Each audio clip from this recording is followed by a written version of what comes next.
ഇന്ന് Birikkulam little flower ദേവാലയത്തിലേക്ക് പോകണമെന്ന് എനിക്കൊരാഗ്രഹം. അവിടെ വിശ്വാസോത്സവത്തിൻ്റെ അവസാന ദിവസം എല്ലാവരെയും കാണുവാൻ എനിക്കൊരാഗ്രഹവും. എത്തിയപ്പോൾ കുട്ടികളൊക്കെ സന്തോഷത്തിൽ വിശ്വാസോത്സവത്തിൽ പങ്കെടുക്കുകയും അതിനുശേഷമുള്ള ഉച്ചഭക്ഷണത്തിനായി അവർ വെയിറ്റ് ചെയ്തിരിക്കുകയാണ്. ഇവരൊക്കെ വളരെ ചെറിയ ക്ലാസ്സിൽ പഠിക്കുന്ന കുഞ്ഞു കുട്ടികളാണ്. അവരൊക്കെ ഉല്ലസിച്ചും സന്തോഷിച്ചും അവിടെ നടന്നു നീങ്ങുന്നത് ഈ പള്ളിയുടെ അങ്കണത്തിലായതുകൊണ്ട് തന്നെ എനിക്ക് വളരെയധികം സന്തോഷം തോന്നി. ഈ വിശ്വാസോത്സവം എന്നത് സൺഡേ സ്കൂളിൽ പഠിക്കുന്ന കുട്ടികൾക്കായി ഉള്ളതായതുകൊണ്ട് തന്നെ സൺഡേ സ്കൂൾ അധ്യാപകരും അവിടെ എല്ലാ കാര്യങ്ങൾക്കും മുമ്പിലുണ്ടായിരുന്നു.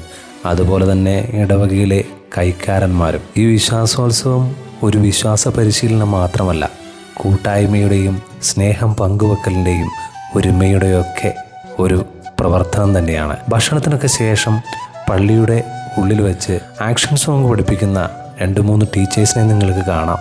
അവർ വളരെ ആക്റ്റീവായി തന്നെ കുട്ടികളെ ആക്ഷൻ സോങ്ങുകൾ പഠിപ്പിച്ചിട്ടുമുണ്ട്.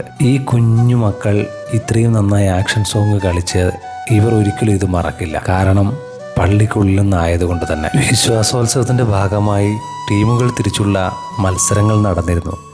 അതിൻ്റെ ഒടുവിൽ സമ്മാനം വാങ്ങിയ ടീമെത്തി. സമ്മാനം വാങ്ങി ഇനി പുറത്തേക്ക്. അവരെ കാത്തിരിക്കുന്ന മാങ്ങാപ്പഴങ്ങളും കയ്യിലെടുത്ത് അവർ സ്വന്തം വീട്ടിലേക്ക്.